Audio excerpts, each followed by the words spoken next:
What's up, everyone? G-Bear here. And Cobra with a K. And you're watching Paintball Podcast. Yes. Finally getting it going. After months of talking about it. After months of talking crap. There was a lot of crap. There was lots and lots. A whole lot of crap. But we finally got it, the pilot episode. Here we go. That's right. So Jinx. Jinx. All right, so subject we should definitely cover would be like starter gear, starter guns, things like that. Yes, starter gear. This is a big question for everybody because they see all this fancy gear. What do I need to get? How much do I need to spend? Just a lot of questions out there. Hopefully we can answer some of those. Absolutely. So I guess we'll start off with, Woods Ball scenario. It was the one I first started out with, Tippmann 98 Custom. I mean, there's so much you can do to them. Oh, yeah. Very affordable these days. Very you can easily pick one up for 50, maybe even $20. $20 used, maybe 30. Check your local flea markets. They're pretty good. And some of your local fields might be selling some as well. Yeah, that's another good one. And, the excellent thing about the Tippmann is, it's cheap, affordable, reliable, but it's just like 10 million different customizations for this thing. So whatever you want to make it, you can make it. Yeah, and it's pretty much one of the most indestructible paintball guns out there. You can run it over with a truck. You can, throw it at somebody. We don't recommend We don't recommend that, but you can do it. But we don't recommend it. Yeah. A lot of times the Tippmann is the first paintball gun that players do have, and they throw it in the closet. They come back 20 years later, the thing still works. They take it out, have a ball with it. I mean, it is. It's an indestructible gun compared to you see some of the new higher ends. There's so much involved with them, so much maintenance, and you can just go grab your Tippmann, screw a tank on, good to play.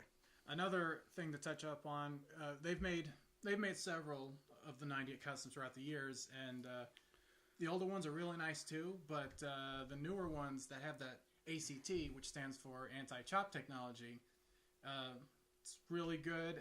Everyone I know that's had that particular Tippmann, they haven't chopped a single paintball. And that's always a plus anytime you're playing. Although even when you do chop a couple of paintballs in a Tippmann, per se, you're still able to keep going pretty good. You just shoot through that. You just shoot through it. I wouldn't even use a barrel swab. You just shoot through it. Yeah. Just forget about it. Just chop and paint, no problem. It's a Tippmann. Go for it. But that's definitely my opinion as far as scenario. There's a bunch in terms of like speedball. I'll let you share your opinion on speedball. I totally, as far as a starter gun for speedball, I see a lot of people using Tippmanns for speedball. But if they want to go on the electronic avenue, I would recommend the Azotin Blitz 3. A lot of people kind of diss that gun. But, for $198, $200, you're getting an excellent little speedball gun for starting out. It's got all the bells and whistles of some of the bigger name guns. And it gets you where you're going. It gets you out there on the field playing some speedball. Any sort of cons you would point out on that one? Really, it's just I've shot one before. I've held it in my hands. It just kind of feels cheaply made, right? A little clunky, and sometimes the maintenance on it's a little. I found the maintenance on it was a little bit difficult. Adjusting the velocity on it could be a little wonky, but overall, I mean, the pros and cons. Yes, it just like any gun out there has its cons, but for the price, you can't beat it. Right on. Let's talk about masks. Masks. Oh boy, do I have an opinion. So do you want to lead it off on your opinion? Well, we should definitely talk about, like 20, price range between 20 and $40, because I would imagine that's what people, they want something pretty good, but obviously not top of the line, latest and greatest. Right. Really, if I was, the thing about cheaper masks is you got to look at a few things as far as a mask goes, especially if you're starting out and you don't know. It's easy to go out there and spend all this money on a tank, hopper, and gun and then really flake out on your mask. Can you breathe out of it? Is it comfortable? Can people hear you? Because, you've got to communicate with your team or whoever else is on the field. So those are the things you got to look at in a mask. So if I was going to, you're not really going to find one for $20 or $30 unless you just go to Dick's or Walmart. And but one of the Titman masks would probably be a good place to start, especially if you're not really going to be out there playing that much. If you're going to be like a once a month kind of person, it does its job. Just definitely make sure that it is safe and it's rated, so when you're out there, you keep your face safe. Yeah, now ideally a Titman mask, it will cover most. It kind of is like an one size fits all for the most part, although there are some with bigger heads like you and me. Right, yeah. So, what would you say a good one for that? Like for the more bigger heads? For guys like us with the bigger heads, I would recommend a profiler, the V-Force profiler, that or is the a good grills. one. Absolutely. And if you don't, they're relatively not expensive. You can find a grills for about $85, profiler for maybe about $65. But if you don't want to spend that much money and you're really on a budget, go with an E-Flex. E-Flex, yeah, those are pretty good. What about any of the JT lines? I think. Oh, definitely the JT lines if you can find them. I mean, I've seen people still using them to this day. They're fantastic masks. They got great breathability. They're comfortable, and the neat thing about them, you can always switch out the colors and the bottoms and kind of make it your own, whatever color you want. You might be blue one day, and then decide, hey, a month later I want to do red, so you can always switch those out. That is pretty cool. Color coordination's always a nice thing. Yeah, if you're really OCD about that sort of thing. Are we stopping? This one. Okay. So let's talk about pod packs. Now, my personal opinion, NXE is the best. Oh, definitely. Always has been. Reds. Reds is a good one. Mainly anything with long straps. If it's the short straps, they tend to not stay. They tend to not hold your pods very good. And we don't want short straps. Yeah. Then your pods fall out, and then it's just like, where'd my pods go, man? Yeah. You look behind you, your pod's 15 feet away. Your teammates can follow you because all they gotta do is fall in pain on the ground, and you're just gonna be sad, and people are gonna make fun of you. It's just it's just not a good day to lose you're gonna be balls mad. Like Yeah, you're gonna be upset. And been there, done that. At least that's my opinion. Now NXE is the way to go, and they've been around for years, so I know you could easily pick one up for $20. Yeah, try like maybe your local shop. They may have them.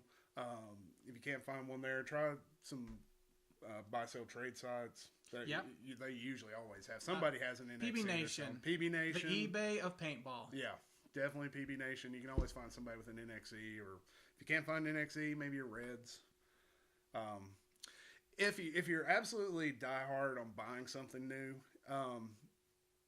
there's Planet Eclipse, there's Carbon, HK, Army makes pod packs. But if you're just going to be on a budget, I would really recommend one of the Valken pod packs. That's the first one once I got back into it that I bought. It was a redemption, and I didn't have any problems out of it. It was a great pack, and I think I paid like $35 for it. Nice.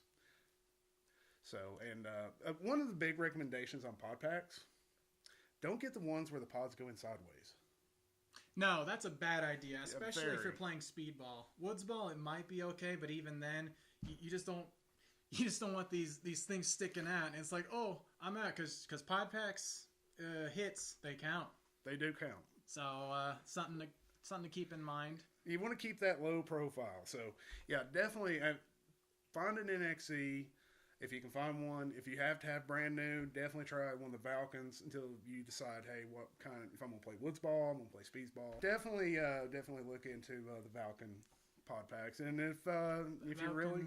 Valken or NXE, definitely the top two brands, it seems like. For guys starting or Reds. out. Reds is good. And, all this is for guys starting out. This will get you out on the field, get you going. And longer straps. Lean towards the longer straps. Because short straps... well, I can't think of anything creative to say, so just don't get the short straps. Yeah, avoid short. Longer is better. You'll cut yourself short. There we go. Yes. There we go. There you go. You don't want to cut yourself short. And keep one thing in mind. keep this in the back of your brain when you're picking out a pod pack. They don't all fit one size fits all. They may say it, but they are different sizes. Sometimes it might say large, but it's actually a medium. You can get belt extenders. And of course, the other phrase to remember is try before you buy. And exactly, just by anything paintball related, try it before you buy it. Don't take someone's word for it or anything like that. Right, because they're either a fan of a certain brand and it's the most amazing thing ever. You go and you buy this particular mask they're talking about and you hate it. You buy this pod pack, you hate it. Always go to your local field, try it out. Most field owners and the people running it will let you try their stuff out before you buy it. Yeah, and as we make more episodes, we'll go more in depth on certain things. We'll have more options. We're just kind of coming up with what comes to mind as far as like the best and affordable at the same time. Right. I mean, we could spend 5 hours talking about one pod pack. We really could. So yeah. So let's talk about pod. No, we already talked about that. We talked about pods. Let's talk about tanks. Tanks, yes. And we're not talking about battle tanks. We're talking about paintball tanks. Absolutely not. Tanks that come in 2 flavors. They come in aluminum, and then they come in carbon fiber. Neither one tastes good. No. Don't try to eat them. If you're on a budget, I always say stay away from carbon fiber, especially if you're only going to play once a month, once a year. You can pick up a Steely tank for $50. The Steelies. It's indestructible.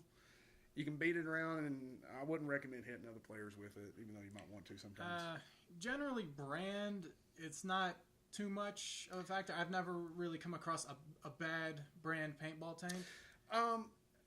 The only thing with tanks, the bottle itself, pretty much 1 or 2 people make it. So if it's carbon fiber or if it's a Steely, it's all pretty much the same. The big thing about tanks where you're going to find your bread and butter is the reg. Does it have a SHP reg, adjustable reg, a high pressure reg? It's just there's a bunch of regs out there. So, but if you're just starting out, you don't need to worry about adjusting, the output pressure on your tank. Just get a Steely. And if you have any kind of electronic paintball gun, stay away from CO2 tanks. You do not want frozen O-rings. We cannot stress that enough. Frozen O-rings are bad. Yeah, compressed air is cleaner and more consistent. So vote compressed air. Yeah, one day we'll explain the difference between CO2 and high pressure air. It's very interesting.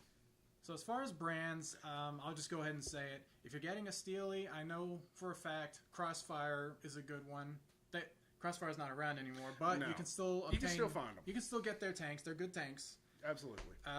If you're gonna do the more carbon fiber, I recommend either Draxis or Ninja brand. They're pretty good. Yeah. In addition to that, Valken makes pretty decent carbon fiber tanks that aren't too expensive because, a lot of the Ninja tanks, they are kind of up there. I mean, you can go anywhere from brand new from $150 up to $250. The Valken tanks aren't as expensive, but, you got your diehard Ninja is the way to go. Ninja is the only tank to ever use. You get that a lot, so. And let's talk about the size real quick. I recommend either like I keep forgetting the cubic inch. I'm pretty sure mine's a 43 cubic inch, 4,500 psi, or you can do the 68. Those are the 2 ideal size tanks you want to go for. Right. And of course, if you have super long arms like G-Bear over here, you can get a darn 110. Or a 77. I mean, I use a 77. 77, yeah. And it's what really, like, Cobra was saying, it's really what feels comfortable to you. If you like that short kind of reach air, you like everything kind of compact, you might go with a Peanut or a 68. If you like a little bit longer reach, longer pull, 77. I haven't really seen too many people using 100, though. I would really like to see that. It's pretty rare. Usually you'll see people in scenario games with them, and of course they'll have a remote hooked up to them. That's always a popular one. Right. And if anybody's ever wondering what scenario is the Woods Ball, if you ever watch Paintball and you see the guys dressed up in all military garb, They look like they're like spec ops going to go assassinate somebody. That's usually scenario guys. Speedballs were in the really kind of colorful, jazzy looking stuff. Yeah, and generally they keep it around the 48, 68 cubic inches tanks. Yeah. Only other thing I recommend, like if you're a snake player especially, like myself, I recommend the 43 just because you can get that tighter, because you want to be as tight into the snake as possible when you're playing. So the shorter the tank, the better, in my opinion. And if you're a back mid player like I am, 77, you get more air, you get to shoot more. You get to shoot more people. Absolutely. Back players are great.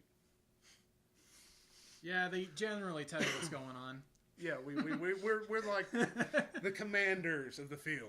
So it's all up to us to get everybody going where they got to go. Yeah. So, but every position on the field is important. Everybody plays their part.